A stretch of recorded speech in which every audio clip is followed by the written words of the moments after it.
Hello, my friends, and welcome back. Thank you very much for being with me again today.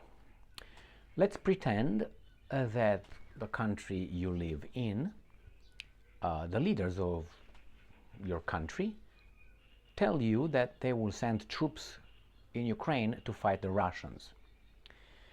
And you will probably say, yeah, I'm okay with that. Or maybe you will say no. Or you may say, I don't give a shit. But let's say the Russians say that towards your leaders, if you guys send troops in Ukraine to fight us, we are going to nuke your country. Let's say you're a Pole, or a Romanian, or a, I don't know, citizen of a Baltic state. What would you do? Would you continue to discuss with or agree with this? Would you agree with that? Would you say, hey, just a second, maybe the stakes are a little bit too high? Which one is going to be? Well, I think, especially for the countries who don't have nuclear weapons, would not take a chance. I mean, if you're still rational. If you're not rational, you would say, yeah, go ahead. Thinking that somehow a friend, an ally from about 6,000 miles away from you that cares for you so much, who's one of the, actually the instigators, would defend you somehow. Would you take a chance? Or maybe you would tone down your imbecile leaders or rhetoric. What's going on here? We have Poland and the Baltic states. They are very tough. They are very tough because they're very strong.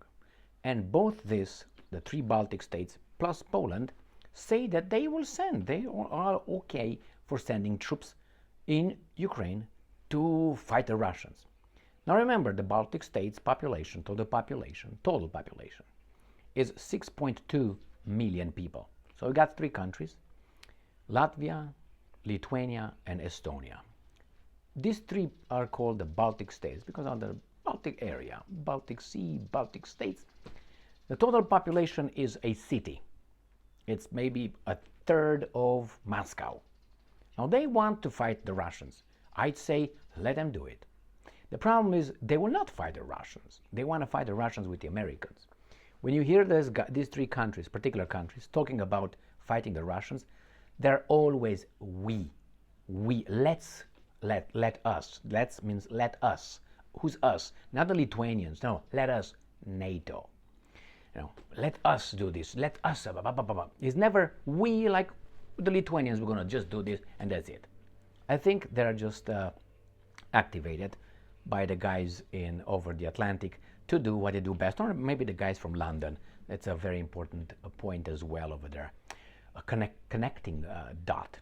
We have here an article from Sputnik and about three more articles talking about how the Poles and the Baltic states are eager and ready to possibly send troops. Not possibly, the Baltic states are ready.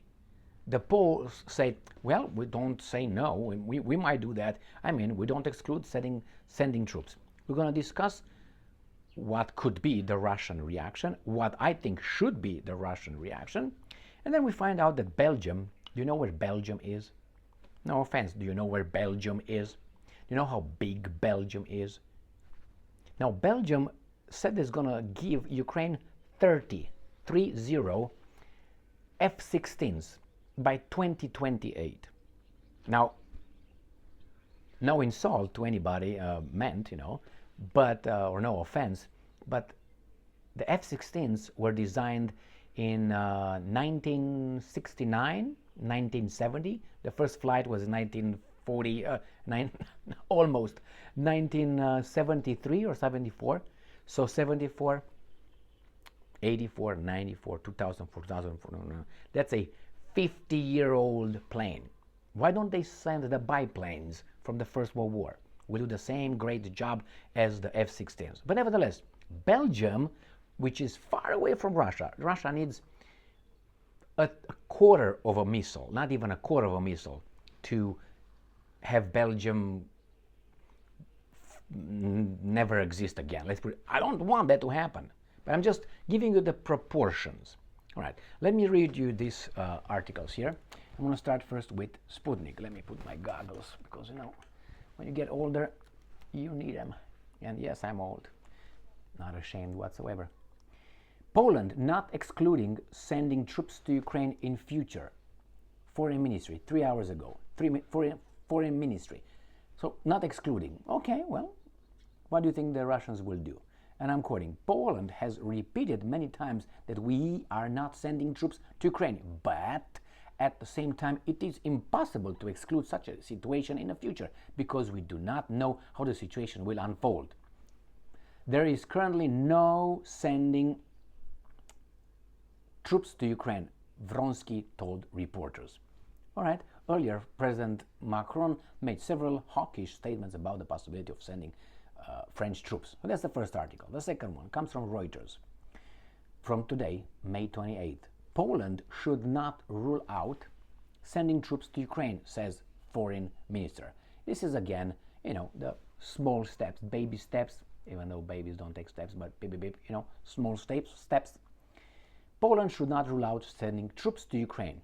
Foreign Minister Radoslav Sikorski said in a comment, Okay, next one comes from Business Insider. Baltic officials, plural, said they could send troops to Ukraine without waiting for NATO if Russia scores a breakthrough. Please do. I so want you guys to do it. I want you to do it. But you know what? Because I know what's going to happen next. When you're going to be fucked up and when the Russians are going to bombard you, guess what you're going to do? Anybody help? Our pussy hurts. That's exactly what's going to happen. Well, and then the Americans will come to help you. God. Yeah, help you God. Let's read further what's going on here. MPs from the Baltic states have been warning German officials that they might send troops to Ukraine. Send them. Go ahead.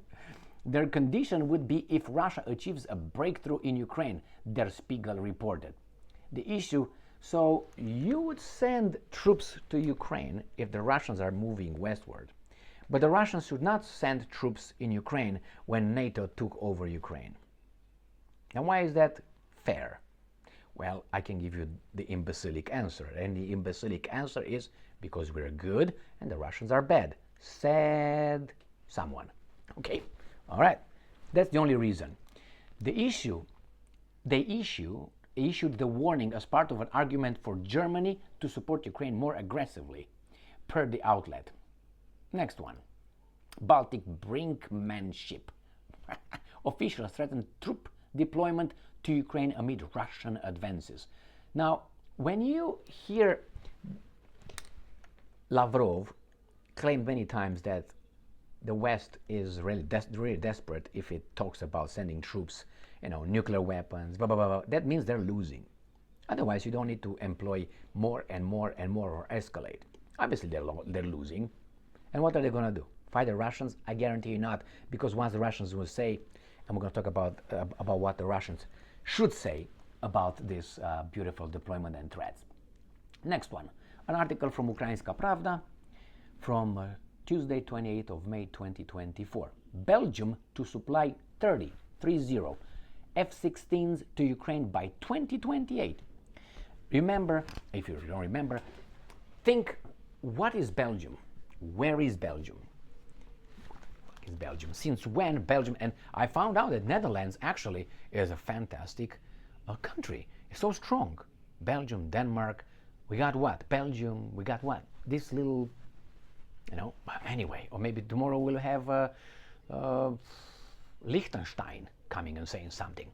I could think of, or maybe the Monaco will threaten the Russian Federation. Hey, if you don't back off, we're gonna send the troops, gonna queue up. Anyway, so what should the Russians do?